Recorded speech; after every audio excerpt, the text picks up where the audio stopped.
aliens, whatever you identify in this wonderful, beautiful world. Welcome into the Hunter Houston ESG podcast. Now, tonight we really are doing the S, which is for sports, in the podcast because tonight we actually have some of the best news that I've heard in a very long time. I am a baseball fan. Excuse that drop there for a second there. And apparently, this is unbelievably great news from me checking and constantly looking around. Uh, Pete Rose, the all-time hit king, has been reinstated by MLB now that he's passed away, of course. So he's now eligible for the Hall of Fame. What does that mean? It means the world to anybody who's a baseball fan or been wanting this guy to get into the Hall of Fame because he deserves it. For not only being the greatest all time hit king, but for being Johnny Hustle, being the Big Red Machine, or being a part of the Big Red Machine back in the '80s/'70s, and basically being what baseball is all about. If you want to know how to hit a ball, if you want to know how to change your swing up, you're having swinging problems, and you definitely want to check out um, Pete Rose's tutorials, or even Pete Rose just telling you where to be in the batter's box. The guy knew so much about the game. Unfortunately, he made some bad mistakes by betting on the game, or betting on his team. Like, oh, I never bet on us to lose. I'm like, well, you bet on the damn team, bro. But that's nor here or there. As a wrestling fan, or for those who do listen to the show who like wrestling, he's been in the bird suit a couple times. So, like, he was a lifelong rival of Kane, kind of, sort of. It was like I even think Family Guy got their whole thing for Peter versus the chicken from um, from like WrestleMania, or from like Vince McMahon with Pete Rose in a chicken suit, or Pete Rose in general getting tombstoned by Kane. And I don't know what the joke was. I don't know if he just personally hated Pete Rose, but hey, it's easy work for Pete. Pete didn't have to do much. Pete is also, I think he is in the Wrestling Hall of Fame for some reason. Uh, for taking all the tombstones. I guess he deserves to be in the Hall of Fame. But that's nor here or there. People are not here about the Pete Rose stuff. People are here about the P.diddy slash yay Kanye West stuff. We'll just save the Kanye for later because I actually got a good parody of his new song. Um, yeah. So I don't even say it correctly because I'll be banned if I say it correctly. But he has a new song out that's very catchy and popular. I heard it's actually in the top 10 in the Israel top 100s, or the Israel top whatever. I'm like, wow. But we'll save his comment stuff for later. So I put in the comments the old country before I get to P. Diddy, and let's talk about the old country being Mafia Old Country. Now, if you play Mafia 1, the remake version, and it's built from the ground up, unbelievably beautiful, amazing game. Strongly recommend it. Even Mafia 2 to an extent, and Mafia 3 is one of the best games ever made. So check all three of those games out. But the old country is going to take place, I think, probably maybe like early 1900s, or maybe the late 1800s, and you're in like Sicily, Italy, of course. And you got all these different things going on. It's going to be cool. It's going to be wild. But the best thing about it is the pricing point. It's only going to be $49.99. And if you're getting the deluxe version, like with all the extra bells and whistles, $59.99. So a $60 game completed, mind you, uh, which is pretty good. And they're trying to do the model of Claire Obscure Expedition 33, which I've said it so many times. I feel like I should get a paycheck from them. But that model of $49.99, they sold a couple of million. I think if they sell a couple of million, maybe more companies, double A, triple A's, or even single A's, will take that into account of the $50 price point. Because again, people are not only pinching pennies for whatever reason, for economy, the uncertainty of the world, crazy people, um, you know, uh, bad Marvel movies. Snow White being put back in the theaters for like Mother's Day for some ungodly reason, and only made like allegedly $50. So there's that. So but basically, I think it's a good gamble. I think it's going to work out, and people are pinching their pennies. Like, I'll just play my backlog. I won't buy anything new if it's going to be $80. And speaking of $80, before we get going, and I do think Mafia Old Country is going to be worth it. pre-order that game, give them the money, show them that you appreciate these AAAs or AA titles, only charging you $49.99 or $59.99 for the deluxe edition, rather than just trying to gouge you and take all your money every 5 seconds. Who wants that? Nobody wants that, man. Everybody wants a good game that's fair, that's cheap, and so that's something that everybody should want to do. But I digress. So now, when you're talking about gaming, and you're talking about what's happening in the gaming world, there's so many different things that are going on. A lot of people, even Sony, and I think Sony had enough time to change some things. Ghost of Utah is getting a lot of super extra love from Sony, and apparently, whatever time they've had to spend with it and get it on the right track, if it was not on the right track, because they've been working on the game since 2000, I think 2022 or 2021. Someone can correct me in the chat, but I think it's going to be an amazing game. Oh, and for the one person who was, well, not one, but a couple of people who were mad that I was lazy last week and did a mailbag episode, and to Ja, was it? What's his name again? Hold on, let me check this email. Ja Boss, Ja Boss one, yeah, Ja Boss one. I don't know. It's some weird name. I'm just gonna say Jabos Ones. Uh, I am sorry that I did a lazy show last week where I just basically answered questions and I self-aggrandized like an asshole about stuff I did in the past or X, Y, and Z. Okay, so if that's what you wanted, and you said I wasn't man enough to read your message online or say it on the show, that I wouldn't read hate mail toward me, and that it was laziness on my behalf to do a show, was just a mailbag because I had nothing else better to do because I couldn't think of any topics or things I wanted to talk about. No, my co-host wasn't here. She had other things going on. And for those, keep her in your thoughts and prayers. She's going through some things right now. I will not discuss that, but just treat her good, treat her well whenever she comes back. She always has a home here. So there you go.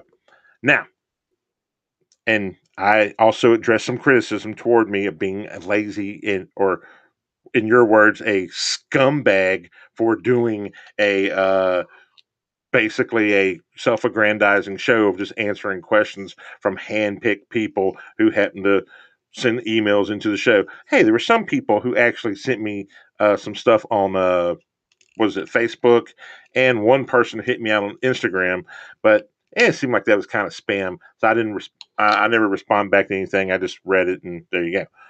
And the one guy has been following me since like I think like 4 or 5 weeks into my show. So there you go. So I hope you feel happy that I was able to address you telling me that I'm a scumbag for doing a mailbag show. And you're right, it's probably laziness on my behalf, and I could have did a better job. So there you go. I hope that makes you happy. I hope it makes other people happy that were upset about last week's show. Now, moving on to this week's or this episode, P.Diddy trial today was the most wild and crazy thing. So you had like a dude who is like a male stripper, right? This cat gets a thing from his boss, and this is like in New York, and basically he goes to this girl's like apartment or whatever, and it's supposed to be like a bachelor party, and he was the only one there. And the girl, who now we've come to find out, and I will also say allegedly until she actually testifies, is P. Diddy or Puff Daddy or Sean Combs' alleged girlfriend slash maybe, whatever. And so he basically goes there, he performs, and the girl pays him like I think a couple of grand, and then he he has relationships with this woman, and there's a guy watching in the background who has, of course, he wasn't gonna, participate or anything, but he has like I guess, a hood on or something on where you can't see his where you can't see his face, and he's in the what they call, I guess, a cock chair. And so apparently, this guy who's this male escort professional dancer, because I don't think any male likes to be called a professional escort. That's not something males like to be called. They like to be called either a gigolo, in the words of the great and David Lee Roth from Van Halen, and of course the David Lee Roth band, who released two awesome songs. This Must Be Just Like Living in Paradise, and California Girls. Both amazing songs from David Lee Roth. When the David Lee Roth band with Steve Vibe has his guitarist when he was in between gigs and not working with Whitesnake or other bands, being an amazing guitarist and doing guitar work. But that's nor here or there.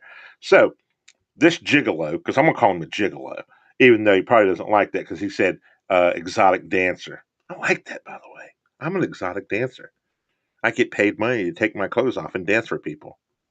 I'm not making this about me, but I've done that work at a all male bar at one point in time. Good work, man. But that's not here. So there'll be a lot of questions about that one. Um, so this guy performs for this lady, and apparently he didn't know who was in this bathrobe, wearing like a mask or like a little thing covering up his face until he spoke, and then he knew it was allegedly P.Diddy slash all the other monikers. And so, needless to say, this guy could perform on like a cue or whatever. I always think like, hey man, if you're gonna be good at anything, you better be good where it counts, especially if you're a male dancer, because you won't repeat business, or a gigolo or a male escort or whatever. You better perform at a drop of a hat. And I think this guy was like 26, 27. So, of course, you're going to be performing at like 100%, great shape, work out every day, those type of things. But so apparently he performs. The girl, they exchange numbers. She calls him back after he's outside, wanting him to come back and perform again. Then hits him off with a couple more grand, and then I guess the relationship goes on and on. And I guess he sees P Diddy do some bad things to her, allegedly. Like again, she's supposed to testify either tomorrow or sometime this week about this whole relationship. Now, I don't care about P Diddy, being in the cook chair or being one of these dudes who likes to watch or whatever. Which is like, I think you're a weirdo if you'd let somebody touch your woman. That's your property. And yes, I hate to say it, but if you're with a woman and you're wanting some other dude to touch your woman, you're a weak dude, bro. Get your head out of your ass. Be a man. If you can't handle it in bed, then give it to somebody else who can.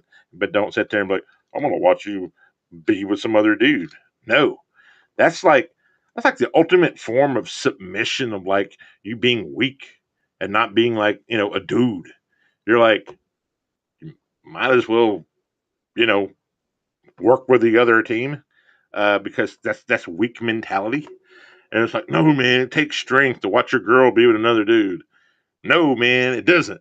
It's like some psyop shit that's been pulled on motherfuckers. Pardon my language here. I'm trying to keep it family friendly because one person, few people, but it's some psyop stuff that's been done to some clowns. And I actually knew a dude like back when I was a kid, right? And my uncle had told me about it, who did the exact same thing. Now note, he was like from the country, so we just thought he was like some weirdo, you know. He was like from Shepherd. He was from Shepherd, Texas. So like right outside of Lake Livingston. So we just thought he was a weirdo. Um, People who know when I said Shepherd know who I'm talking about. If it's anybody from Texas that I know is listening to this podcast, and once it was confirmed and we knew this girl, uh, you know, long story short, I just don't understand the logic. And I was like maybe 13 or 14 years old when I heard this story, and I thought it was the most craziest thing. How could a dude let another dude touch his girl? And this was in particularly, I guess, his wife. And all I can think is it's like someone's either been psyoped from watching like adult movies or some bullcrap like that, or I don't know. Someone maybe message me or send something in the chat of like, what possesses a man to take something that's his and let somebody else that's have it. And some people may say I'm sexist or whatever for saying something that's yours. But look, if you're with a woman, you know, a woman wants, unless she's something wrong with her, she wants you to be possessive, because 9/10 of ownership is possession. Now people will really be mad at that one. But no, I don't understand the logic. And like I said, maybe I'm wrong, but I just don't understand how another dude would want another guy to be with his girl. So long story short, with the P.diddy thing, it's like I don't even understand why they're going through all this information with him about, like, okay, so he's a cock. What does this have to do with anything other than him basically telling this guy, this male escort, this gigolo, to give her a golden shower? And as soon as I heard that, I thought of R. Kelly automatically, of course, and then I thought of Boondocks and like when Riley is talking to Granddad from Boondocks, and it's like Granddad, you should ask for a golden shower. So I wish someone would give me a golden shower. Like yeah, Granddad, you go ahead and get that golden shower. It's like no homo. Like what you mean no homo, boy? Like Granddad, if you say golden shower, you gotta say no homo. That means someone's gonna pee on you. I wish someone would. It's just one of those things. Like if you and the same thing with the R. Kelly trial from the Boondocks is like if she didn't want to be pissed on, she just would have moved. Uh, that's kind of a weird defense, but okay. And I just don't understand. Like, so basically, P. Diddy allegedly told this guy to fill old girl up and then, give her a golden shower. And I'm like, why would you want somebody to humiliate and desecrate what's yours? But again, I don't know. I'm not a weirdo like that. Maybe I'm just too old fashioned. Maybe as we all get older and I play some pervy games. I like to think Infinity Nikki, even though I play it just with my daughter and dresses and stuff. But it's like I always try to dress her conservative. It's like you will wear a long dress, but like I've never I mean, I want my female, heroines to be, attractive, but I don't want to be too attractive, It's like I don't want to be like, oh, I find you attractive because you're not real or you're fake. But still, you know, I just don't understand the logic of letting some dude do these horrible things. And there are horrible things because, again, like if she was a streetwalker, it's like, oh, I'm going to be nasty or filthy to a streetwalker. Okay, all right, I guess you can live out that fantasy. But this is the girl that's your girl, or the girl that you're spending time with. The only other time, I will make this about me because I always find a reason to make it about me. I was dating some girl in New Windsor, New York, and I worked at Perkins as a waiter at that time. Okay, and I had a homeboy who was also a waiter, but homeboy was a stoner.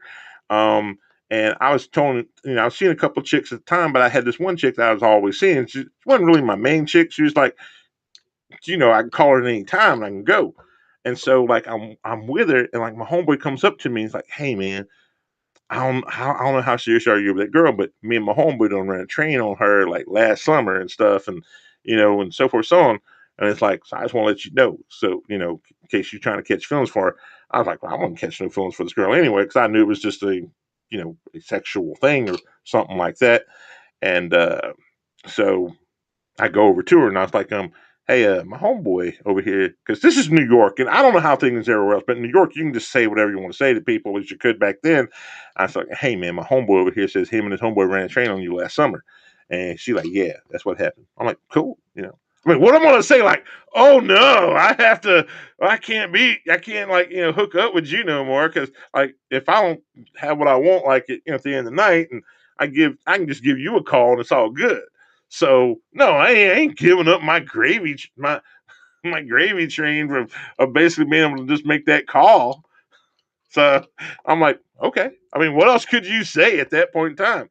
Now that doesn't make me like Diddy or anything like that, because I wasn't watching it and I wasn't a part of it. And it's the whole out of sight, out of mind, unless you're doing the clerks thing. It's like, you would have to be, it's like the 36, what's, and I'm like, no, it's because it took place before I even met that girl.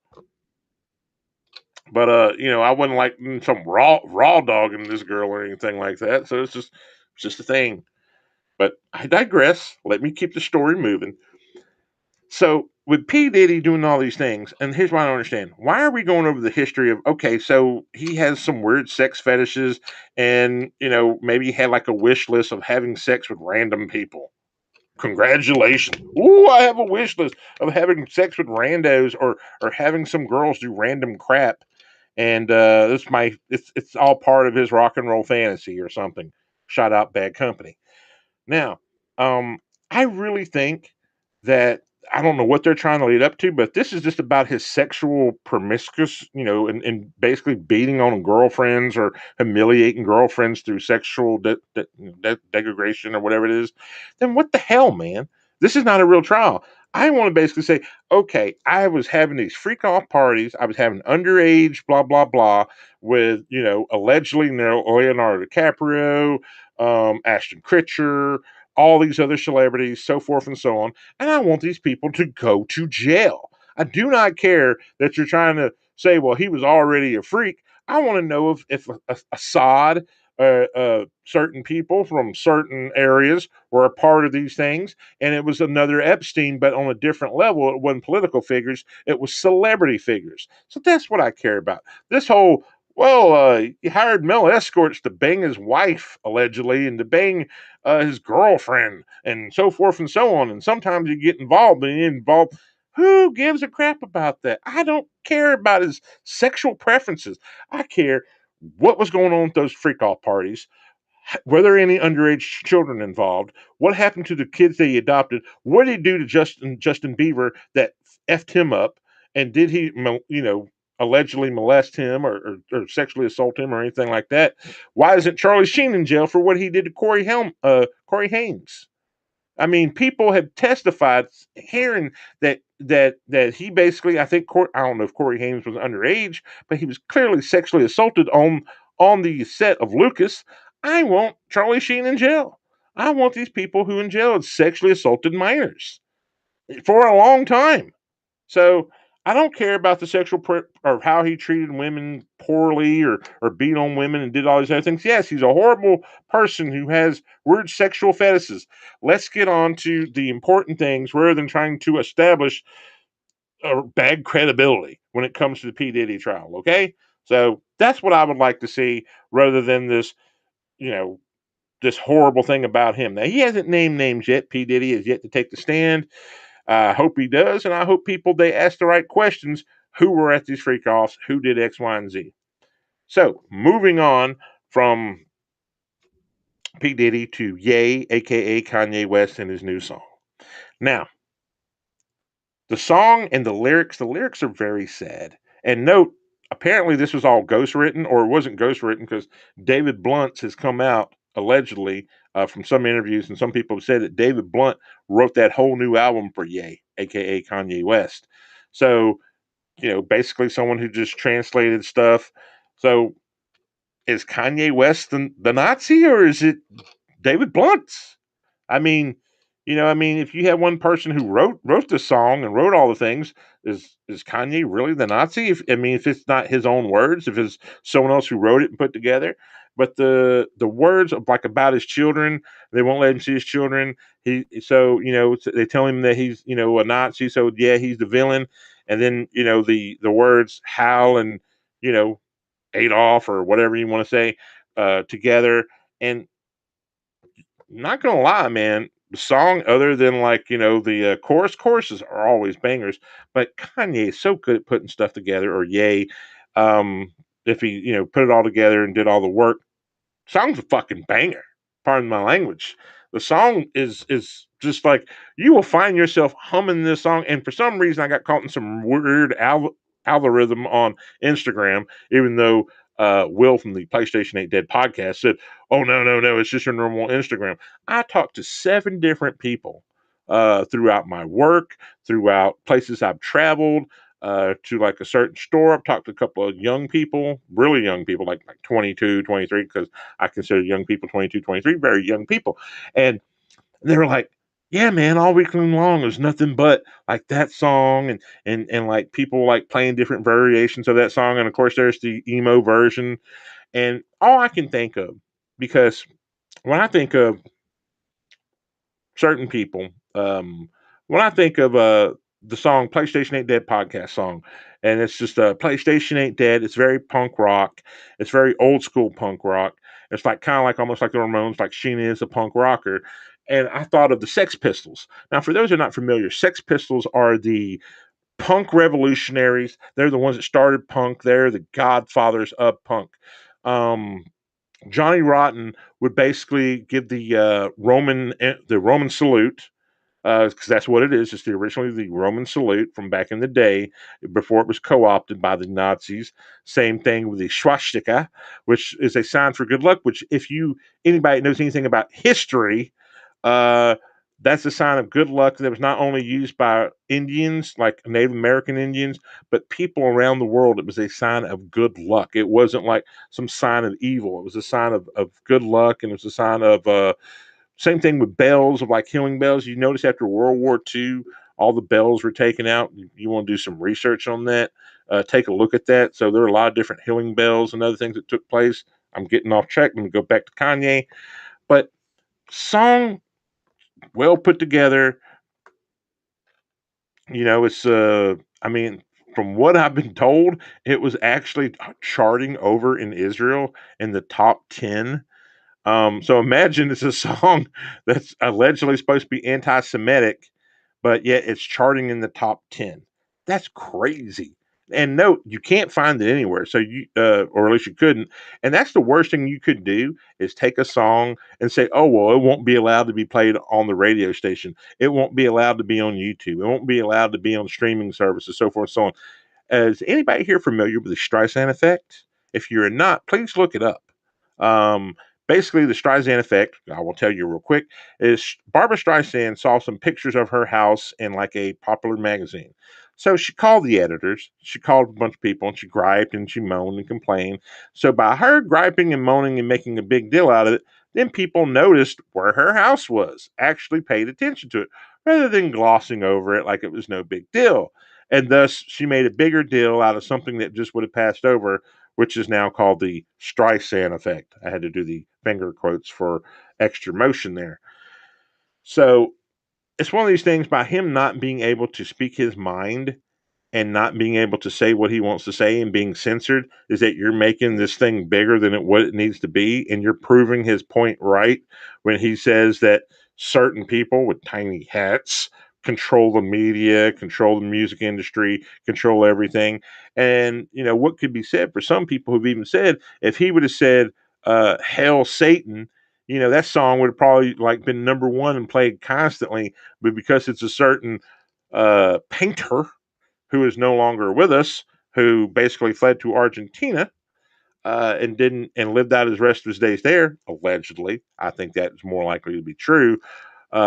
Versus him and Ava Garn or Ava Varn, or whoever it is, his cousin that he married, killing themselves in Eagle's Nest. And if Eagle's Nest still looks the way it did in the '90s, go visit Eagle's Nest, man. That thing is awesome. That thing is amazing. Just any old German castle or just German stuff that wasn't flooded, because like underneath Nuremberg, like they had flooded like all these different things, all these underneath tunnels, everything that he had, and it was still flooded even in the '90s when I was there, because they didn't want like the Americanas or anybody getting that technology. I'm thinking, people can just go down there with frog suits, right? You can just go down there with frog suits. I mean, I'm just assuming it was flooded. It probably wasn't because because Project Paperclip and what we did in Project Paperclip. But it was like, oh yeah, it's all flooded. And we're just down there taking all your crap, just FY and FYZ. But when you censor a man who basically, the whole song was about he can't see his children, now I'm a villain, so screw you. You've taken money away from me. You've taken everything away from me. And again, I go back to punk rock with Sid Vicious, the Sex Pistols, where Johnny Rotten would give the Roman salute, and he'd wear a swastika, which was a symbol of good luck, because it was a punk rock thing to do. And it was just like, screw you, man. I am an outlaw. I'm going to do what I want to do, and this is our music. This is our thing. This is our scene. But yet, Sex Pistols got over it because they were different. They were rude, and they were doing their own thing, and no one thought like Johnny Rotten or the Sex Pistols were Nazis. They were just trying to be provocateurs. No one thinks well, I don't know. No one thinks. I don't think anybody thinks Ye, even though he's doing all this, stuff. I think he's just trying to get attention to be relevant. Imagine this: his first number one hit, his own number one hit, was "Jesus Walks." How do you go from "Jesus Walks" to what he's doing now, and then just all the weird stuff? But you know, I told a friend, I said, I had a parody for his new song, and it's I need something for dinner, and it's like because he's talking about his kids, like things are so expensive, I don't know what I'm gonna do about my children. They want something to eat, but I can't afford it because I got bills and things are billing. And then it's like, and then the beat kicks in. It's like the boom, boom, boom. I need something affordable for dinner. Boom, boom, boom. I need something affordable for dinner. And then basically the whole song is about like, trying to have something because he made a big deal. It's like, oh, they'll try to find a way to make money off my song. And the reason why they can't reason why I did the song the way I did it, so certain people and certain hats can't make money off my song because so I'm like, no, no, no, no. They could just do stuff like they have Weird Al do. I need something affordable for dinner, or make it about whatever, or someone like myself. And it's like, within a few years, when all the heat's gone down, or just do it right now. I need something affordable for dinner. I need something affordable for dinner. And then it's like, like Zaxby's, Raising Cane's, just like any type of place, and then you have that hard ass beat hitting. And so it's like the whole song's about trying to have an affordable meal for your family, and it has someone come on there. It's like, do you need something affordable for your family? Do you need a good fast food meal that's not over at price like McDonald's, where it's like you're spending like $70 for a family of four? Well, guess what? Here at Zaxby's, a family of four can eat for $35, and you will have something affordable for dinner. And then it has the whole Kanye West. So yes, there's a way you can make money off of that. Off of his song, where he thinks that no one can make money off his song. So Kanye, you are wrong, sir. There is always a way. People will always take a way to make fun of a song or make money off a song. And I guarantee you right now, if Weird Al Yankovic is somewhere and he's listening to that song, he's like, I'm gonna ask for permission. Now, of course, Ye ain't gonna give permission to do it, so you'll have to do it anyway, and then pay him out some type of things. But still, I think that if you did it and you did it in a non classical way, and I thought like when I did that, I need something affordable for dinner thing, was like I thought of Weird Al Yankovic and his amazing self. But yeah, Ye to me has. I don't think the guy is crazy when you had like your trainer try to admit you and basically made like Britney Spears and some other people he's worked with gone crazy, and he's an MK Ultra guy. You can look this up, by the way. The guy who tried to admit Kanye, and then everybody in the business who's been compromised basically said Ye crazy, or Ye need help. And these are the same people who are involved in the Diddy trial stuff, so forth and so on. So I let it all back to Diddy, allegedly. So is Ye crazy? I think anybody who's a borderline genius is crazy. And I think that the guy is, I hate to say it, a musical genius in so many ways, that you could take a song that it's like, whoa, okay, but it slaps, and you can see yourself like humming it, especially if you heard it a gazillion times in your algorithm feed, and you're like, damn it. And then like you're sitting there and like you're humming it, and somebody looks at you and they're like, yeah, I know what you're saying. No, man, it's just in my algorithms. But no, for those out there, again, thank you guys who watch, listen, and subscribe to the show and follow the show. I really do appreciate it. And if you can, give us a like, give us a share, and give us a follow. And I really appreciate that. And thank you guys so much for everything you do. Now, before I get out of here, let me just say, if you're not on True Social, you are missing out. True Social is where media lives, where the truth lives, and where you can basically interact, or you could follow. I'm not saying he will necessarily interact with you himself. The President of the United States.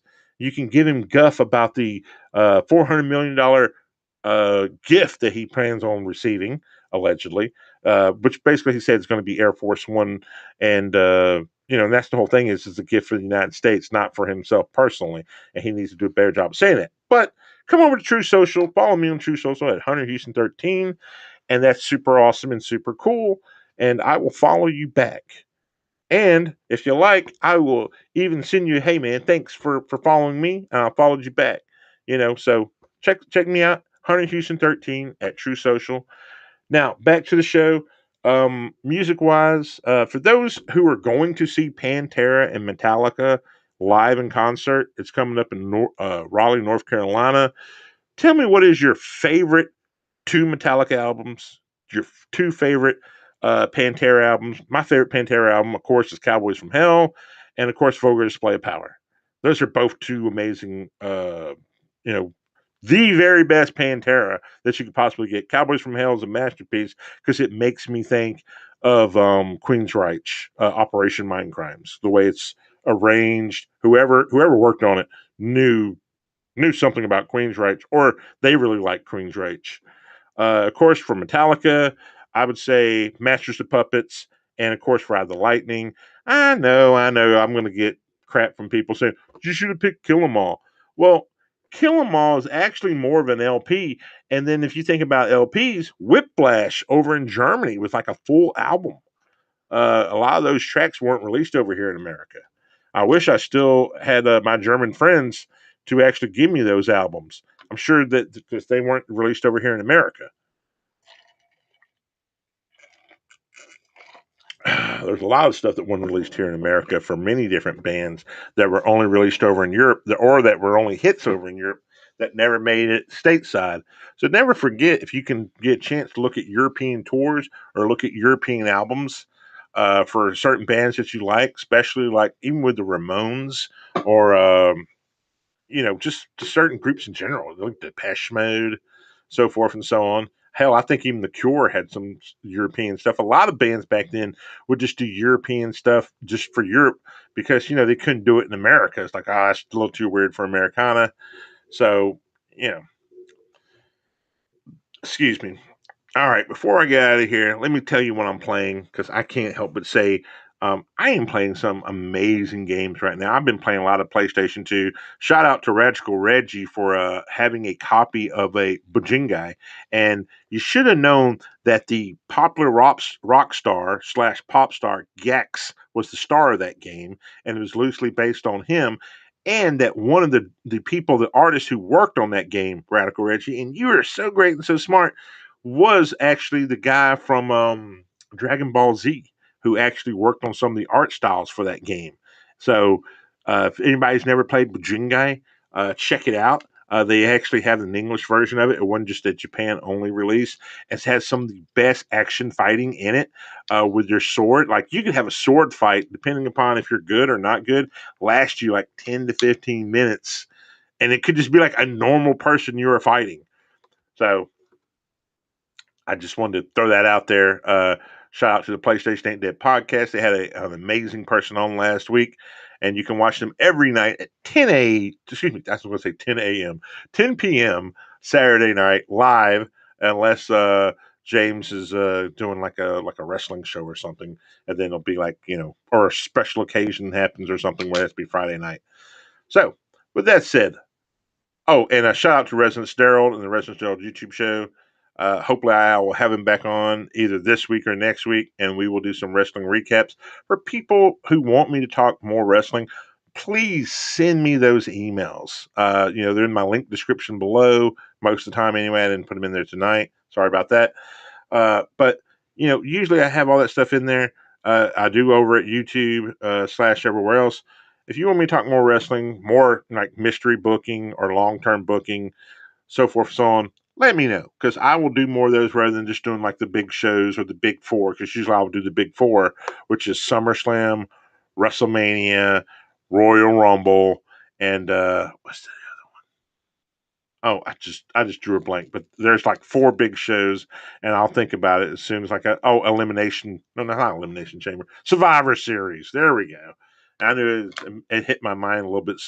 I'm a little slow sometimes, but no. If y'all want me to talk more wrestling, please let me know, and I'll be more than glad to give that wrestling minute. Shout out to everything that's taking place in wrestling right now. Trust the process; they're doing good long term storytelling.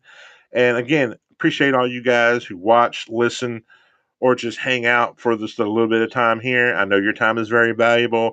There's many different other podcasts you could listen to, or different crazy people you can listen to. So I'm very fortunate and very thankful that you will actually check out my show, and I do appreciate you very much. Please have a safe, wonderful night.